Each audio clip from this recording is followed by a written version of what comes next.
मुसलमानों, क्या दोगे अपने बच्चों को हाथ में हुनर?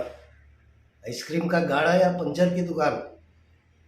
कर्नाटक सरकार ने मुसलमानों का रिजर्वेशन तो खत्म कर दिया। कई सालों से कर्नाटक में टू बी मुसलमानों के लिए, मुसलमानों के तरक्की के लिए आदरणीय देवेगौड़ा जी ने इस कानून को बनाया था और स्कूलों में, नौकरियों में और हर किस्म के तरक्कियों में मुसलमानों को भी सहभाग होना चाहिए।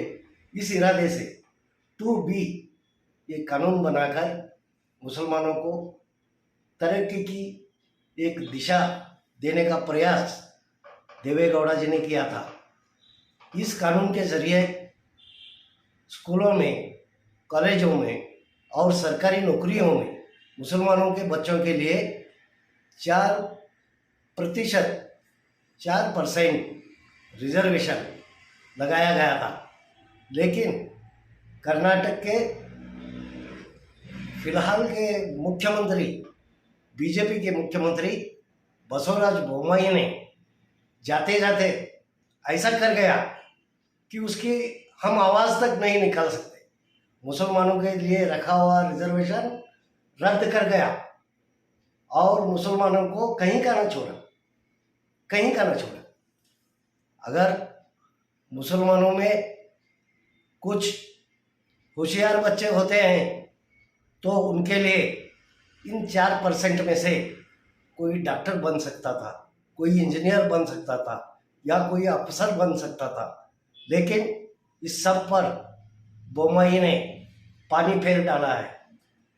कई जगहों में मुसलमानों को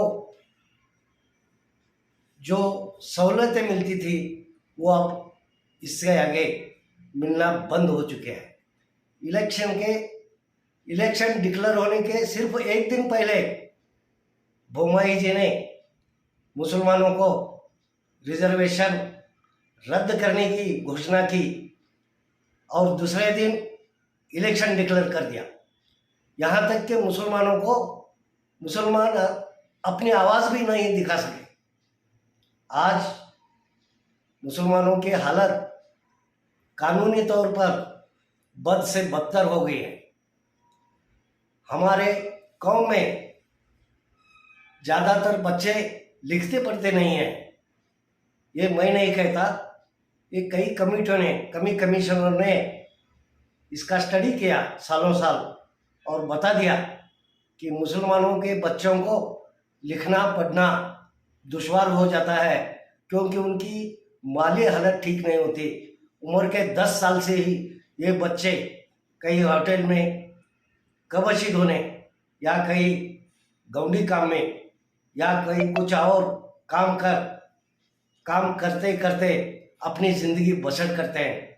ऐसे ही हालत में कई कुछ गिने चुने लोग अपने बच्चों को स्कूलों में पढ़ाते हैं और वो उनके बच्चे कई तरक्की में जाते हैं और मेरिट में मार्क्स लेते हैं तो उनको 4% जो रिजर्वेशन रखी थी और इस जरिए से वो बच्चे कोई डॉक्टर होने का, कोई इंजीनियर होने का और या तो कोई अफसर होने का एक उम्मीद दिल में जगाकर आगे चलते रहते थे। और इसी हालत में गिने चुने मुसलमानों की क्यों ना हो जिंदगी बसर करने का एक जरिया बन जाता था।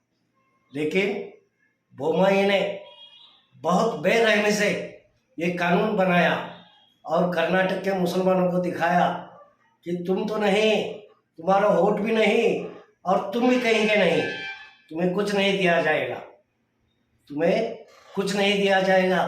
तुम्हारे बच्चों जितने भी होशियार हो, आईएएस आईपीएस होने से भी बदतर हो जाओ, उससे भी ज़्यादा होशियार हो, फिर भी वो चाय का गाढ़ा ढक लेते फिरेंगे, आइसक्रीम के गाढ़ा ढक लेते फिरेंगे या तो पंचर की दुकान लगाकर बैठे हुए दिखेंगे।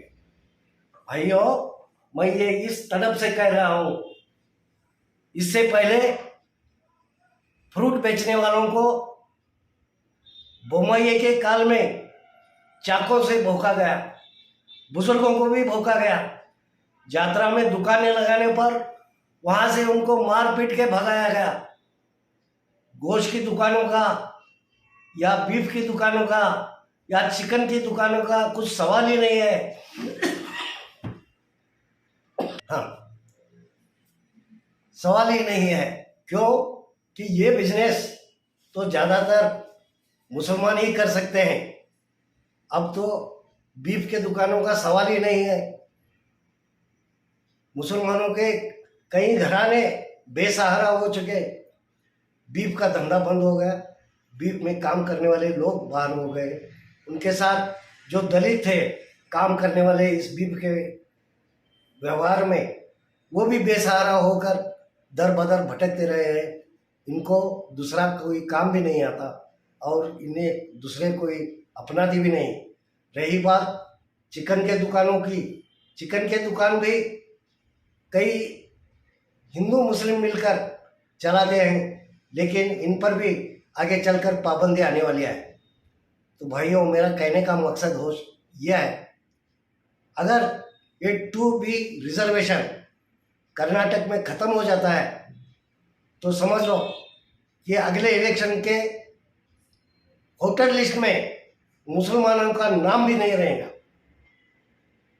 ये तो कुदरत है, खुदा की कुदरत है कि सुप्रीम कोर्ट ने इसको एक्सेप्ट नहीं किया है।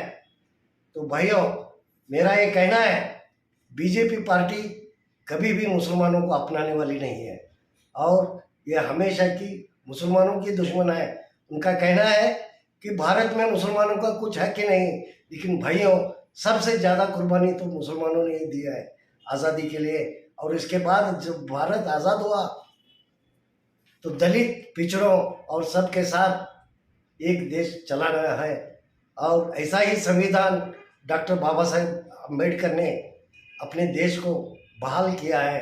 ये लोग आज जो सत्ता में बैठे हुए हैं, इन्होंने कभी आज़ादी की जंग लड़ी है या तो इन्हें किसी और कौम से रिश्ता नाता रहा है। ये तो मुफ्त में मिली हुई इनकी सत्ता है और ये हमारी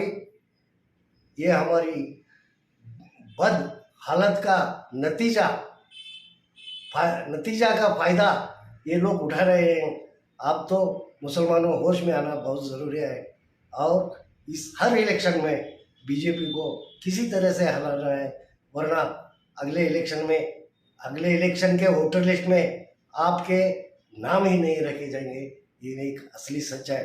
कहाँ कब्रिस्तान के कंपाउंड को पैसे दिया, कहाँ मस्जिदों को लाउड स्पीकर दिया, कहाँ जमातों को चटाइयाँ दिया। अरे ये छोड़ दो ये बातें। अपना ईमान पक्का रखो, अल्लाह पर भरोसा रखो और